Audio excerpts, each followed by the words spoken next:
Hello, hello, hello. আজকে হবে fuchka party এবং তার জন্য আলু সিদ্ধ দিয়েছি। আর এখানে আমি নিজে এই মশলাটা তৈরি করেছি। এটার মধ্যে আছে গরম মসলা এবং পাঁচফোড়ন, জিরা সবকিছু ভেজে তারপর আমি গুঁড়া করে নিয়েছি এবং এই মশলাটা ফুচকা ব্যবহার করা হবে।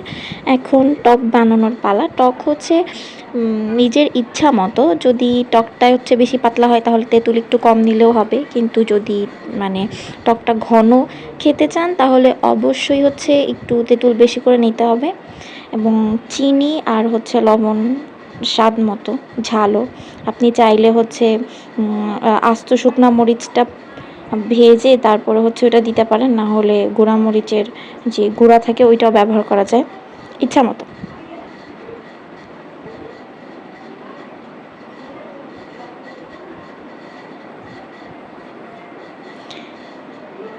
আমার একটু বেশি পাতলা হয়ে গিয়েছিল, তো আমি এই জন্য আরেকটু তেঁতুল দিয়ে নিলাম যাতে একটু ঘন হয়। আমার একটু ঘনই ভালো লাগে খেতে।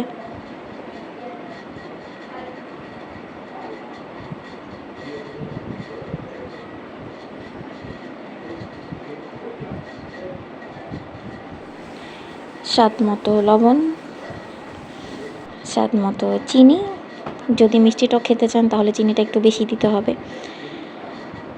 আর যদি টক নর্মাল টক খেতে চান তাহলে চিনিটা একটু হালকা দিলেই হবে। আমার মিষ্টি টক ভালো লাগে এই জন্য চিনি বেশি করে দিয়েছি। এখন এই যে শুকনো মরিচ পুড়ায়ে তারপরে এইটা দিলাম।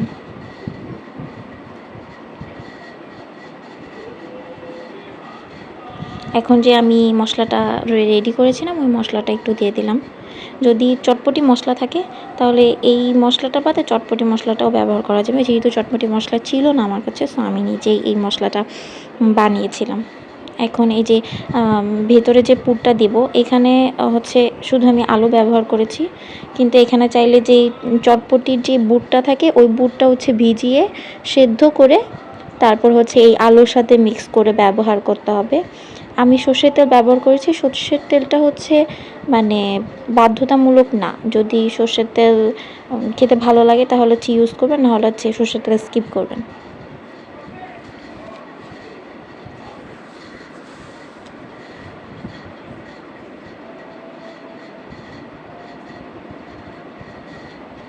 এই যে ভাজা মশলাটা যেটা আমি বানাইছিলাম সেটা এই ভর্তায় দিয়ে দিলাম। যদি ধনেপাতা থাকে তাহলে ধনেপাতাও এখানে ব্যবহার করা যায়। আমার কাছে ছিল না, এই জন্য আমি ব্যবহার করতে পারি নাই। এখানে চটপটি মশলা ব্যবহার করা যায়, যদি এই রাঁধুনি যে চটপটি মশলাটা থাকে ওইটাও ব্যবহার করা যাবে।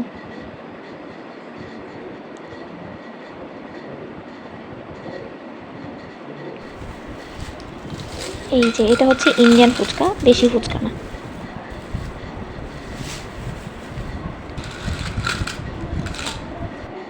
টানটানান, ফুচকা ভাজা শেষ। ফুচকা ভাজার যে ট্রান্সফরমেশন ওইটা তো আমি ভিডিও করতে পারি নাই। তো এইখানে ফুচকা সব কিছু রেডি, ভেতরের পুর, ফুচকা ভাজা শেষ এবং টকও রেডি।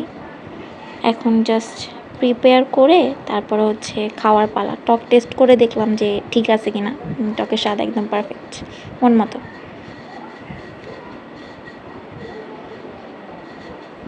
এখন আমি একটা প্রিপেয়ার করে দিচ্ছি। ইন্ডিয়ান ফুচকার একটা ভালো দিক এটা খুব লাইট ওয়েট হয় এবং যে কোনো একদিকের ইয়াটা সাইডে খুব পাতলা থাকে, ওইটা একটুখানি করলেই হয়ে যায়।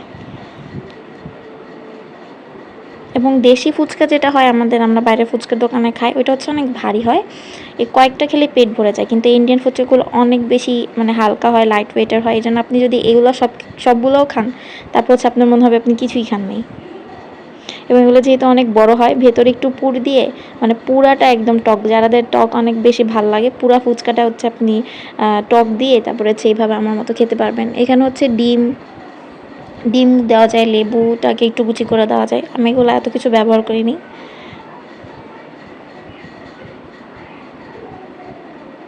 এই যে অনেকগুলো প্রিপেয়ার করলাম, এখন বসে বসে খাবো।